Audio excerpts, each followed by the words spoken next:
I hate chain restaurants. I do. No, I don't like them. Because all the desserts are like named after disasters. It's like too embarrassing to order. They don't just have like an ice cream sundae. It's like molten lava cake. When do we start doing that? It's like mudslide, blizzard, wedding cake. They're all named after disasters.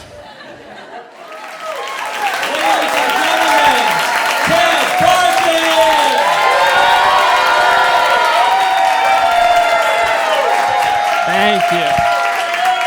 Thank you. Thank you. Thank you.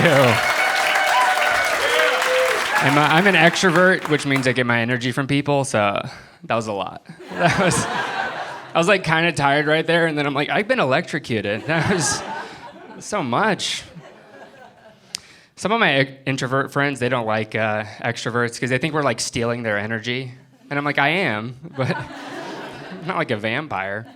I used to work at an office. This guy, Carl, he hated me because every time Carl would go to the break room for coffee, I would go to the break room for Carl.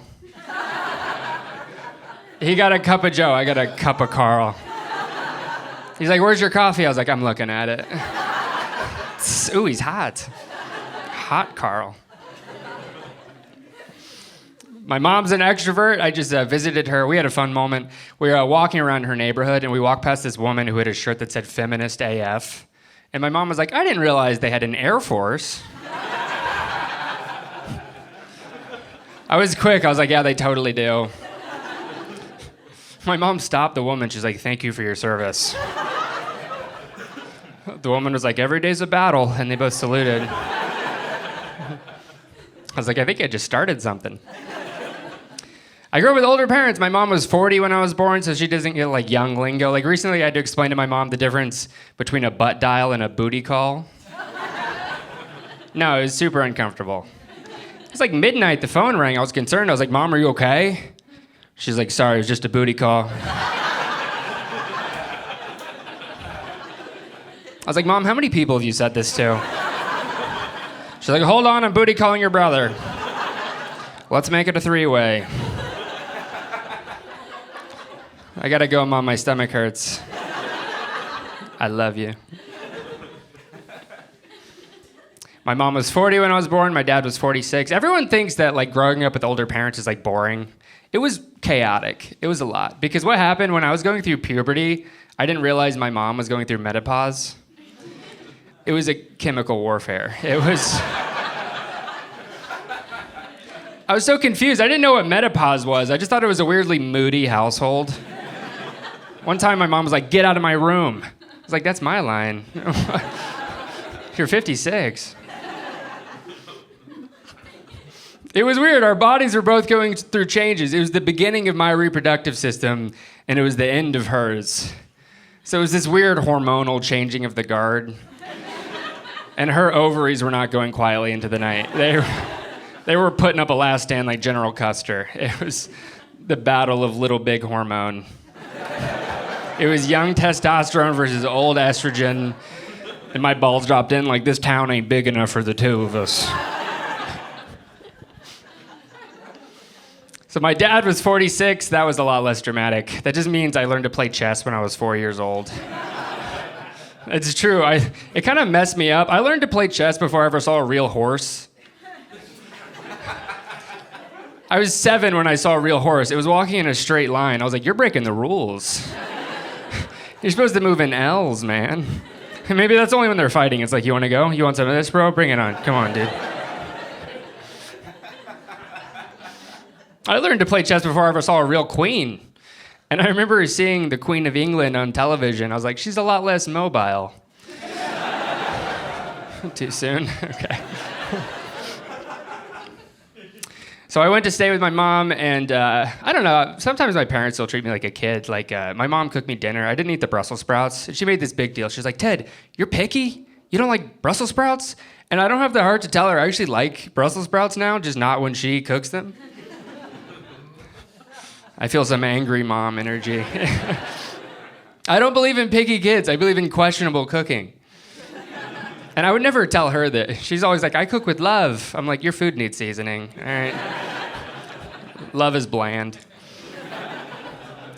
Okay, if some of you aren't with me, I feel like it's a conflict of interest to like cook the thing and then like question me when I don't like it. That's weird. You know, that'd be like if I asked out a girl and she's like, no. And I'm like, you're being picky. Look, there are lonely women in Africa who would kill for dinner with me. I go to kiss her, I'm like, here comes the plane. That was my mom's move. That's how she would trick me with gross food. Here comes the plane. I wish she would try that on me now. I'd be like, here comes the turbulence, and I'd slap it. So growing up, I was picky. I was a nail biter. And I remember my mom being like, Ted, why do you bite your nails? And I'm like, how have you not taken accountability yet? Your cooking is so not good that I'm eating myself. Do you know how gross a Brussels sprout has to be to push a 10-year-old to cannibalism? That's crazy. So I stayed with my mom when I was home and her 5 cats. That's a lot, right? 5 cats. The second I moved up for college, my mom got 5 cats, which is weird because now I know like how many cats it takes to replace me. People are like, know your worth. I'm like, it's 5 cats. Here's the worst part. I'm allergic to cats. Yeah, it sucks. This is my mom's advice. She's like, just avoid the cats. I don't know if you know anything about cats. That makes them like you way more. I didn't know this. I was like, get off my lap. And I could see the other cats being like, he's perfect. Let's touch him a bunch.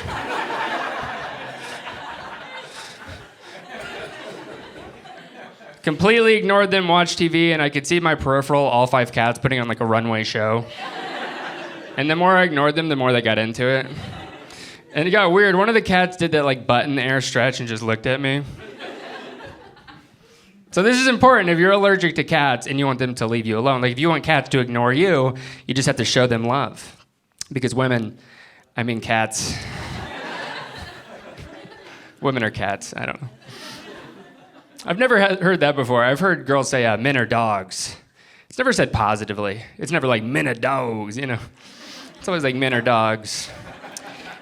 And it's weird because I'm like, I thought women like dogs. They're loyal, they're fun. I wish women would treat men like dogs. I think that'd be great. A girl walks into a coffee shop, she's like, there's a lot of good boys in here.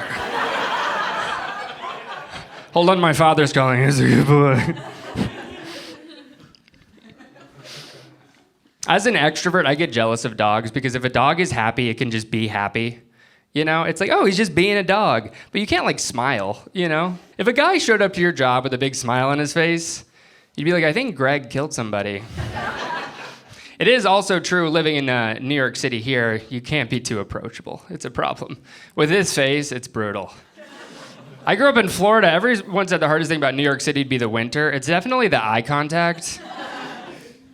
Because if you look at the wrong person here, like, you can feel it.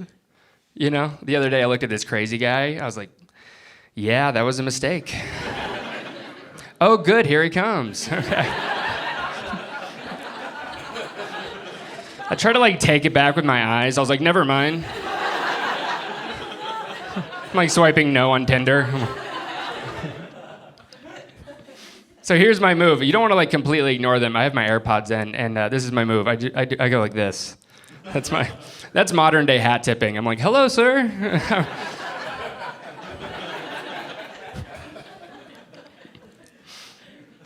I don't love it in New York City, to be honest, and I think I figured it out because we have to be like a little on the defensive as we walk around, you know? Everyone walks around like this.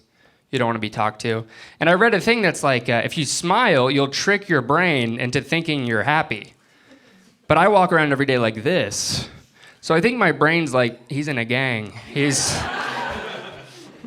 Long day, I look in the mirror, my brain's like, what's going on, essay? Okay, so, big news. I recently became a real New Yorker. Yeah, thank you. I got assaulted, so...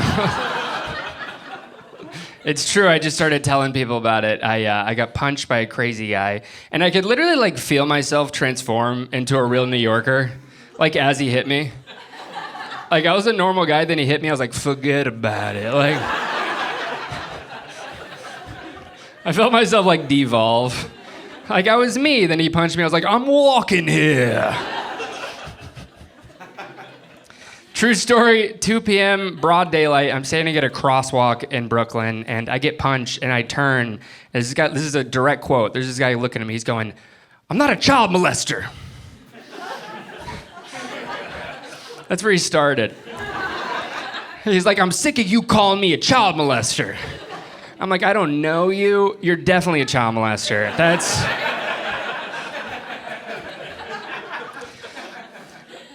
Here's what's weird to me is like I was in a big group of people and I'm like, why did he pick me? Like, okay, all right, follow me here. He's a crazy guy. He has voices in his head. That makes sense. But what's weird to me is like I match the description of a voice in a crazy guy's head. When you think of like crazy voices, you think it's like, blah, it's not like me. Hey man, quit child molesting.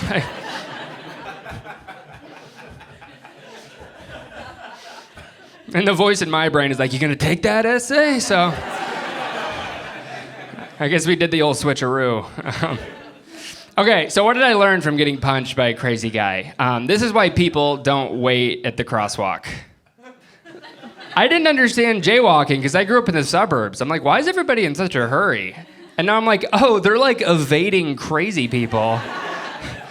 They're trying to survive. So now whenever I get approached, like this guy walked up to me, I'm like, I'm walking into traffic. I'd rather talk to the cars. I will say the city will kind of get rid of your naivety a little bit. Like when I was a little kid, I loved Spider-Man. I love watching Spider-Man.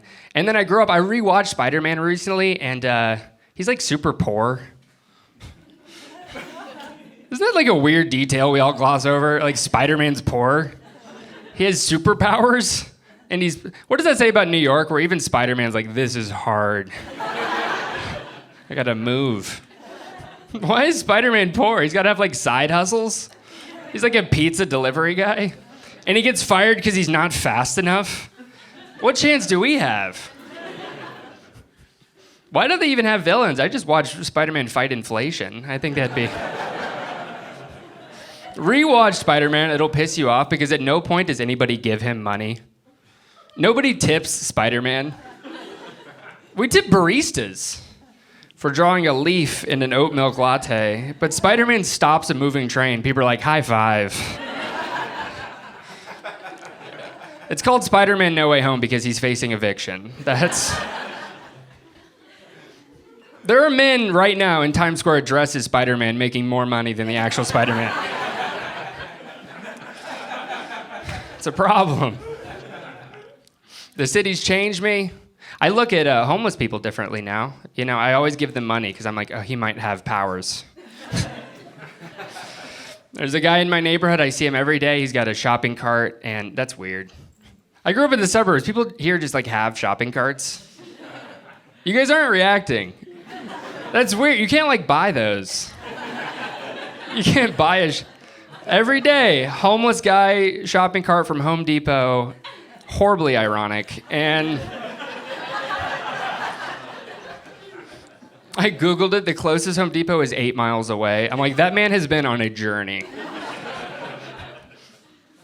I was a little kid when I first visited the city, and I was with my dad, and we saw a guy in the corner. He had a shopping cart, and my dad saw me look, and he's like, oh, son, he's lost. And I think he meant like in his life, but I thought he meant he was shopping, and he like took a wrong turn. Now he's just wandering forever. He's like, this is a big super center. The city's changed me. It's made me more mean. Recently, a woman on the side, you know those like sidewalk clipboard ladies? She tried to stop me. She's like, hey, I only talk to people with nice eyebrows. I was like, me too. And I kept walking. I high-fived myself and walked straight into traffic. It's made traveling tough. I went to the South recently to see my married friends, and I can't take like nice people well, you know? I went to this coffee shop. Have you ever had a barista that's like so kind that it seems sarcastic? It's like way over the top. He's like, cream cheese bagel for Ted? was like, don't talk to me like that. Let me speak to your manager. I don't know, I was grumpy. I had to take a red-eye flight, and I can't sleep on airplanes because I'm a sleep talker. Yeah, it's a problem. I don't know like what I would say. I could fall asleep and just be like, bomb. Bomb. Bomb. Sweet Caroline. Bomb, bomb, bomb. It was a problem because I was in the middle seat and I had to use the bathroom, but the guy in the aisle was like asleep. That's always awkward. It's like, I don't want to like wake him up. You know, what do I say? I can't be like, hey, sleepyhead. You got a little crust right there. So the captain announced we were going to hit turbulence. I was like, thank God, that'll wake him up for me. This man slept through turbulence, and he just bounced around like a drunk girl at a Taylor Swift concert. And then I thought, well, now I'm screwed if turbulence didn't wake him up. Like, what's going to do it? True love's kiss? I'm just like, I need to pee. So then I thought, okay, I'll climb over him, but with my luck, that's when he wakes up. I'm just straddling him in the face. I was like, hello, big boy. You did not miss the snack.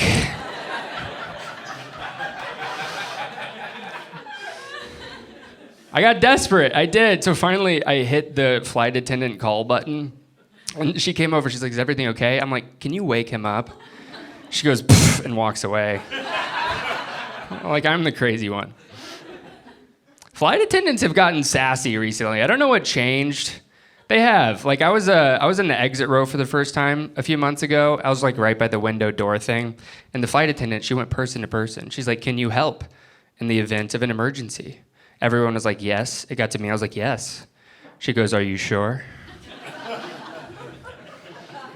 She looked me up and down. She goes, the doorway is 50 pounds, you know.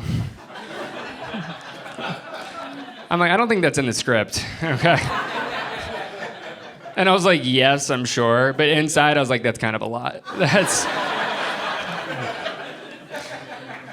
Because do I think I could handle a 50-pound door? Probably. Would I bet 200 people's lives on it? Probably not. But I can't, like, back out. I can't be like, no. And then the captain comes on. Is there a stronger man on board? We have a weenie in 17D. So the whole flight, I had a chip on my shoulder. The flight attendant's like, can I get you a beverage? I was like, do you have muscle milk? We hit turbulence. I started stretching. So we landed. Everything was fine. And first thing I did, as soon as we landed, I went straight to the gym. I was like, let's get to the bottom of this. So I walked straight to the 50-pound dumbbell, and we all would have died.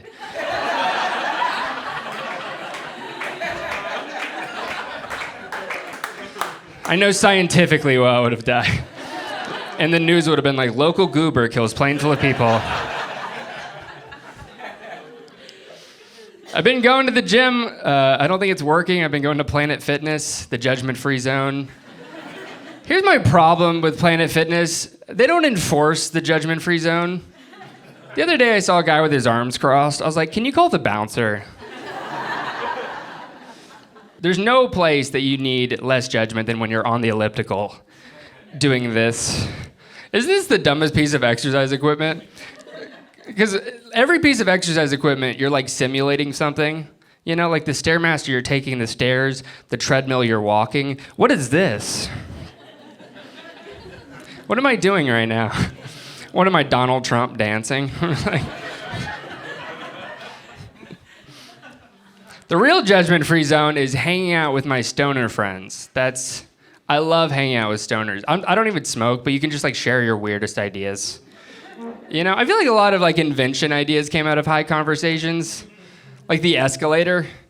That was a stoned thought. The escalator is two stoned friends looking at a staircase. One of them's like, dude, you know how you take the stairs? What if the stairs took you? His friend's like, whoa, we need a patent. So that's my stoner friends, but I went on the trip to see my married friends, and they're a lot less fun. Like, I don't know. I love them, but they got married. Now they have all this trouble staying out after dark. They just never explain why. They're like, we're going to turn in. I'm like, into what, ogres? What's... Their idea of fun is going to Applebee's. That's their whole thing. I hate third wheeling with married couples because they never want to do like one more thing in the night, you know? And they don't just say no. They always do that thing that married couples do where they like consult each other. You know that married language? They just like look at each other and mumble. I'm like, you guys want to go see a movie after this? Or like, huh? Popcorn? No, I think we're going to turn in. I was like, I'm staying with you. Where are you going to go? So I landed back at the airport, and let me tell you, I don't think there's any lonelier experience someone can have in their life than taking an Uber from the airport. Have you done that? Yeah, because it's always like friends and families reuniting, and I'm just waiting for Jun Woo. So I'm gonna pitch it to Uber. I think they should have like a setting on the app to like fake it. Wouldn't it be great if you like tip a little more and then the guy acts like your dad? Wouldn't that be, he shows up, he's like, Ted? I'm like, Papa? People are like, wow, that elderly Chinese man adopted a white boy. That's rare. I love awkward moments with Uber drivers. It's my favorite thing. Have you ever been in the back of an Uber and you like make eye contact with the guy like through the rear view mirror? The first time it happened is the most intimate experience in my life. We even started like teasing each other. Like I look to see if he's looking, then I look away again. He's like, is it cool if we take the tunnel? I was like, I trust you. I was in the back of an Uber one time on a date and the girl confused me. She's like, I'm really warm. And then she like looked at me to take action. And I wanted to be chivalrous. I didn't know what to do when she's too warm. You know, I couldn't be like...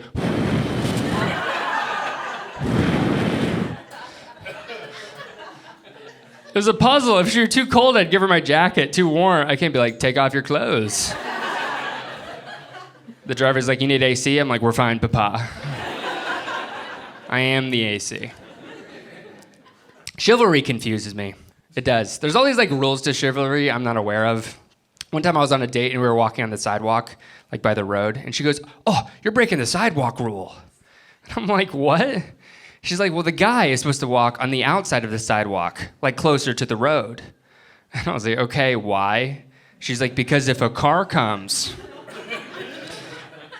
you can stop it.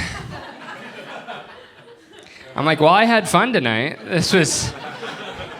Look, if you're too warm, I'll blow on you. But I could maybe stop a man on rollerblades. That's... What a weird, ridiculous rule. Does it apply to other things? Like if we're on the beach, am I supposed to walk like closer to the ocean? So if a cruise ship goes rogue, I can be like, get down, and I die. Women are very specific now in the dating world. They are. At one point, she's like, I'm glad you're taller than me, because I only date taller men. Like, the guy has to be taller.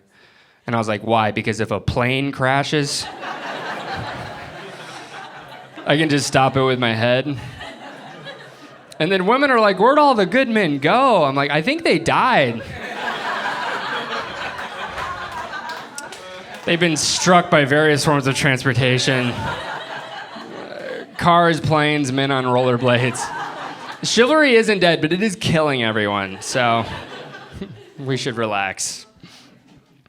I'm okay with chivalry, but just make it realistic, you know? Like one time I was on a first date to a scary movie with a girl. That's gotta be the worst thing a guy can do. Because what happened, everyone, like, she was like just enjoying the scary movie, but I felt like I was like auditioning my masculinity.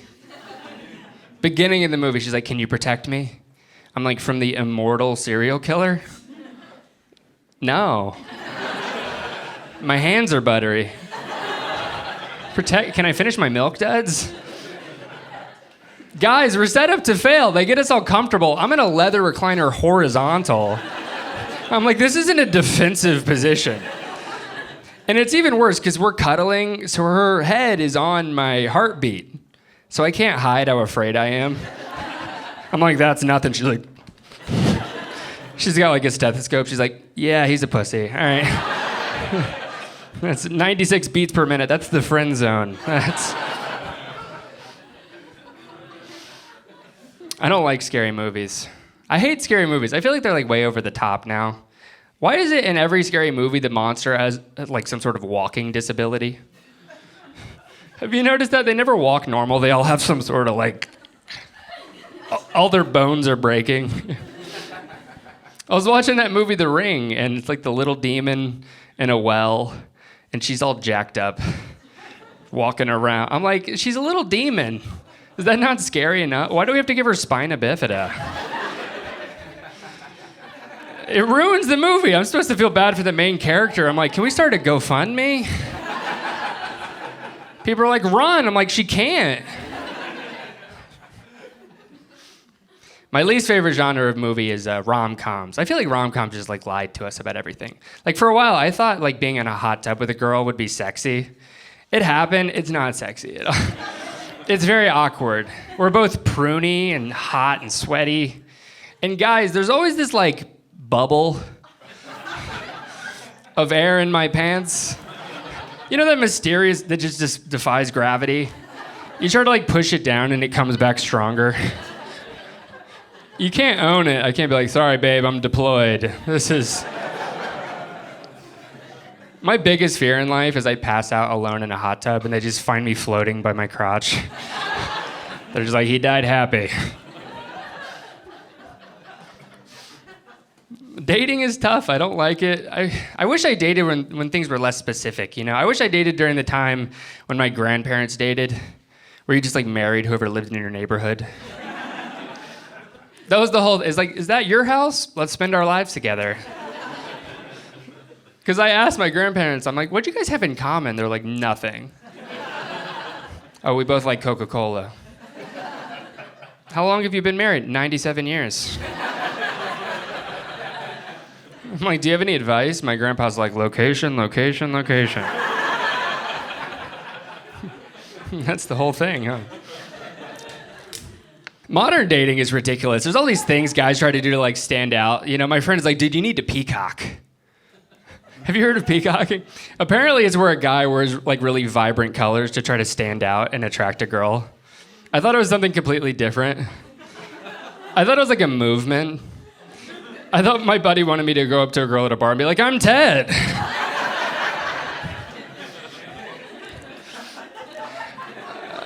So I Googled it, and all I got was just videos of actual peacocks. Have you ever seen like a peacock mating display? That is so terrifying. They see like someone they're attracted to, and they have this whole like parachute deployment, and then they just stand there while she makes a decision. It's gotta be terrifying to be a peacock, because if you get rejected, you can't like play it off. You can't be like, I didn't even like her in the first place. I just wanted directions, that's all. Can they put him back? We're out for the night now, boys.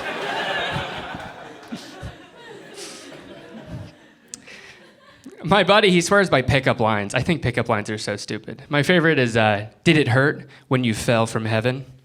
I'm like, that's not even a compliment. To suggest that she was kicked out of heaven. That's like being like, you look like an angel that was dishonorably discharged. You look like an angel that fell. Satan, you look like Satan. The name's Ted.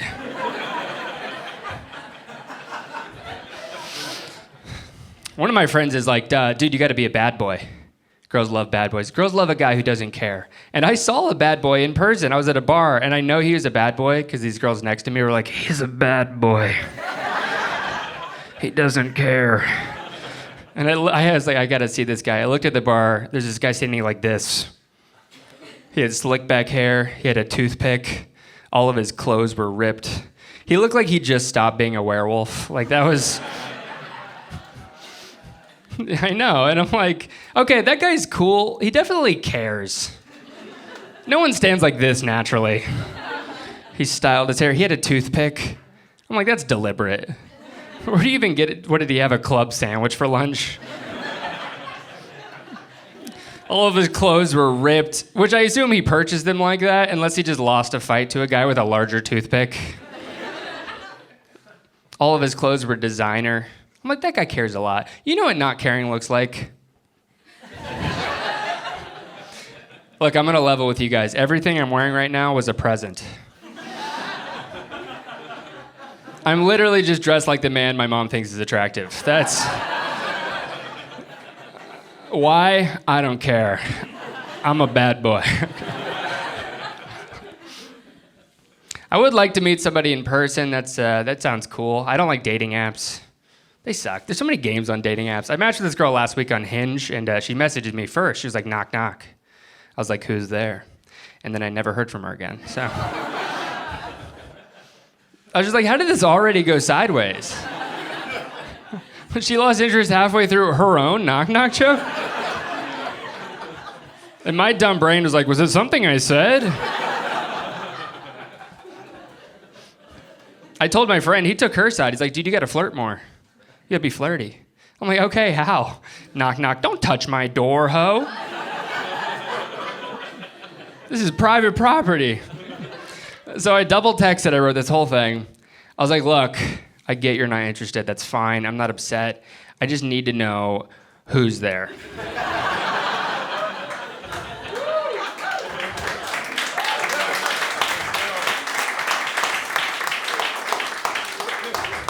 I messaged 9 times. She didn't respond, finally just reported her. Emotional abuse. One time I matched with the same girl as my friend. And we were like, oh, we matched with the same person. May the best man win, you know? We checked back in a week later, and I was like, she ghosted me.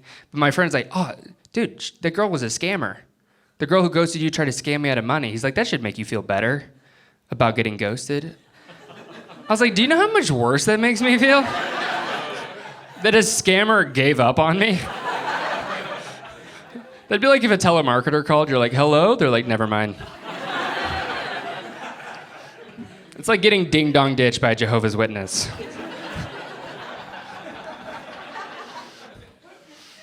I don't like dating apps. It's tough to know what people are actually like. I matched with a girl on Bumble, and you know how lists your interests? This is her 3 interests. It was cooking, it was hiking, and it was empathy. I'm like, that's a weird one. You're interested in empathy? We're just listing emotions now as interest. It's like, what do you do for fun? Joy. I enjoy joy. It was confusing because I wanted to pick a first date that matched her interests. I didn't know what to do for empathy. So we went to a funeral. She started crying. I was like, she loves it. I shouldn't have gone on the date. I don't know. She was cute. My friends call me shallow sometimes. But I feel like being shallow is kind of natural. You know, looks matter. You see it in the ecosystem. Have you ever noticed in the ocean, the deeper you go, the uglier the fish are? The ocean is literally ordered by levels of attractiveness. I think that's why it's measured in leagues, because at the top, it's all those rainbow fish, and at the bottom, it's all those fish with underbites and bulgy eyes and lights coming out of their head. Do you know how lonely you have to be for your body to grow a reading lamp? I read a thing that's we've only explored 5% of the ocean. That means there are levels of ugly we haven't even imagined yet. It's terrifying. Okay, so I got sidetracked. So I was on the first date with Empathy Girl, and it's the worst. Have you ever been on a first date you could tell it wasn't going to work just by the first word? Just immediately. This girl approached the table, she's like, greetings. I was like, oh no. Greeting, welcome to the Disney Channel. I told my buddy, he's like, dude, you should have left immediately. I was like, do you know how brutal that would have been if I was just toodaloo, sayonara. She was quirky. I thought I liked quirky girls till I met a real one. She did this thing, she took a bite of bread and she did a little dance. I don't want to judge, but I'm like, it's bread. Why are you dancing? What is this, the Great Depression? And it's awkward. It's like, I don't know do I join in? Am I like the backup? And then I thought, if she's dancing like that for bread, we got pasta on the way. We're about to get kicked out of the restaurant. Takes a bite. I'm like, we'll get the check now. The conversation was stale. She just spoke in fun facts. I hate fun facts because they're not fun. You have to like make fun facts fun. You know, at one point she's like, did you know Jupiter has 79 moons? I was like, wow. That'd be crazy if a werewolf lived there. I doubled down too. I was like, because one moon would make it transform, but like 79, it's going crazy. Have you ever been so bored on a date you just start being yourself?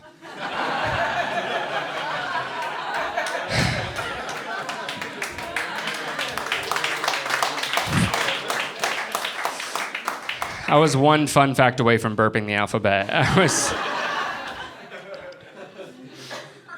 We had nothing in common. She goes, what's your sign? I'm a Gemini. I was like, we're not compatible. She's like, oh, you're a Virgo? I was like, no, you believe in astrology. She got mad. She's like, what do you believe in? I was like, Taylor Swift. And no, I was honest. I was like, God. I believe in God.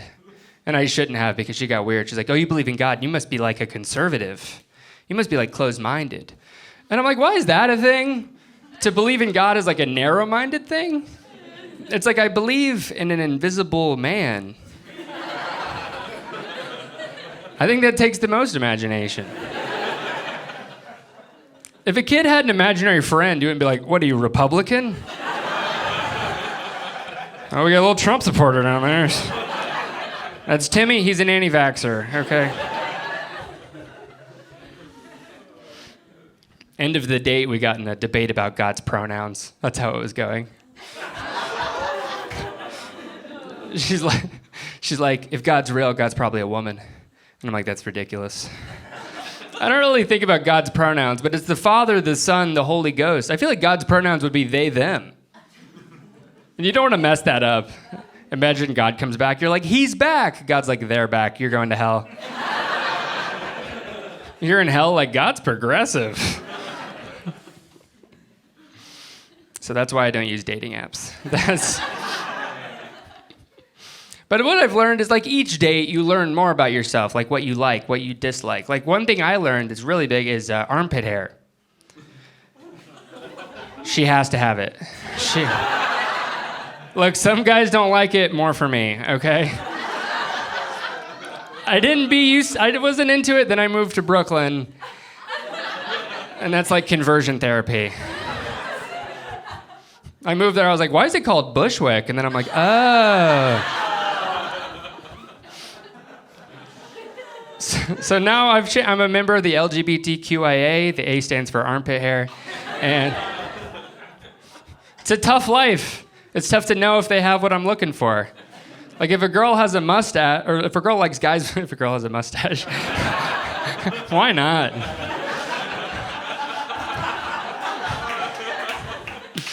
If a girl likes guys with mustaches, she can see it, you know? I gotta be sneaky to see if they have it.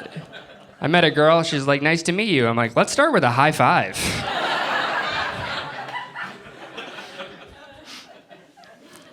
There's weird stuff in the dating world. I went out with a sapiosexual recently. Do you guys know what that means? Yeah, apparently it's someone who's attracted to intelligence. I had to look it up, so it wasn't a good start. She was cocky, too. She messaged me. She's like, I'm a sapiosexual. Be prepared. I was like, you got it. So I prepared like I was about to take the SATs. I got a good night's sleep. I ate a big breakfast. My mom drove me. And when I showed up on the date, I was dialed in. She's like, the weather is great. I was like, indubitably. She's like, who's your favorite poet? I was like, it's D.R. Seuss.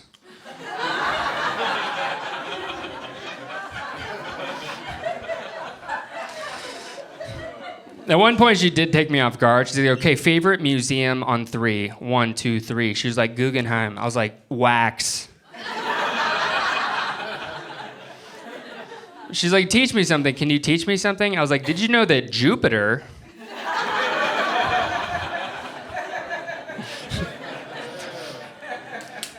Dating's tough for everybody. My buddy just went through a breakup, and I feel bad for him. I feel like you can learn the problem with someone's last relationship based off what they're currently looking for. You know, my friend's like, I just want a girl who doesn't smash Xboxes. I'm like, it's pretty specific. I want a girl who doesn't fall asleep while we're watching a movie, and not just falls asleep, one of these people who you go to wake them up and they deny being asleep. Do you know these people sleep deniers? Do you know how dumb I'd have to be to get that wrong? It's like, hey, you're sleeping. No, I'm not.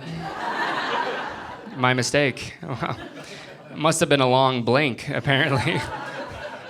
They're always annoying about it. No, I'm not. I'm like, your eyes are closed and there's drool on your chin.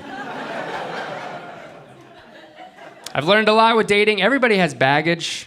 Everybody has baggage. But I feel like there's levels to baggage. You know, some people's baggage is carry-on luggage. Other people's baggage is heavy. It's you gotta check that. I got divorced in my 20s, so I got flagged for terrorism. And surprise! I wanted to tell you guys sooner. I didn't know how to say it. I actually just started calling it a divorce. For a while, I called it a big breakup. I even called the attorney. I was like, yeah, I'd like to file a big breakup. Please. It's true, I was married for 3 months. It was a personal best. God, we were so close to forever, you know? We almost went the distance. I love your energy change, by the way. When I said I'm divorced, you're like, aw, and then I'm 3 months, you're like, that doesn't even count. We were so cocky about it, too. And then it was 3 months. You know what it felt like? It felt like one of those spaceships that, blew up in the port. You're just like, we'll get them next time. I don't... Because you hear about, the 50% divorce rate, and we were cocky. We were like, oh, we got this. It felt like the Titanic, where we were like, this ship is indestructible. In the first voyage, we're like, we're going down. Except as we were sinking, there weren't violins. It was just a lot of Adele. A girl in kindergarten used to call me her husband. That lasted a full school year. So, remember kindergarten where the kids would marry each other? Wasn't that weird? I feel like back then, you were one of two things. You thought love was icky, or you had 7 wives. This girl in my kindergarten class, she would just go around marrying all the boys, against their will. She's like, Timmy's my husband. And Timmy's behind her look, I know I'm 4, but this feels like a red flag. And if you thought love was icky, you had a whole song. Remember that song? You're like, first comes love, then comes marriage, then comes a baby in a baby carriage. How weird is that? We used to tease each other with the perfect life. That was bullying. He's got a family that loves him. Everyone's like, ooh. Now I'm an adult. I'm like, I think we should change that song. We should make it more realistic, you know? Should be like, first comes love, then comes doubt. Then comes baby.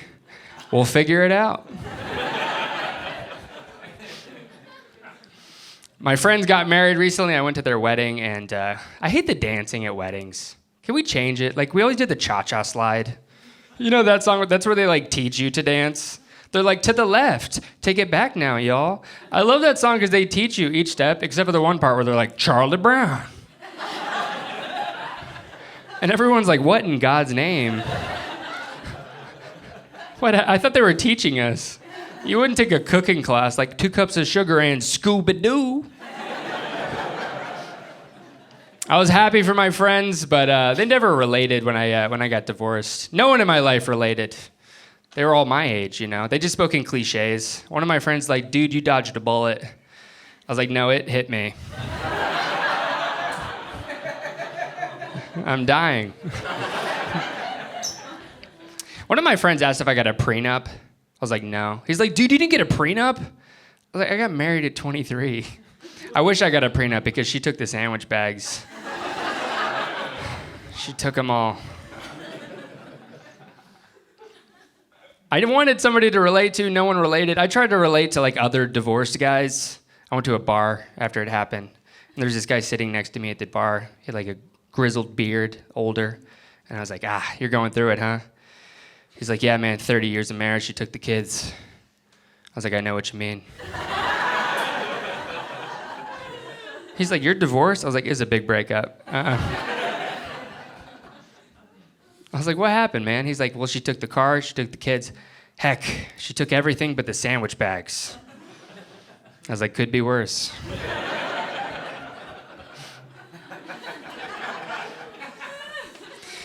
My parents are divorced, so the only person that relates is my mom, and it's too much.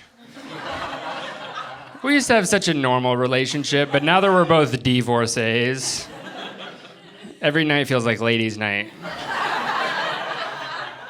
We used to talk, now we chit-chat.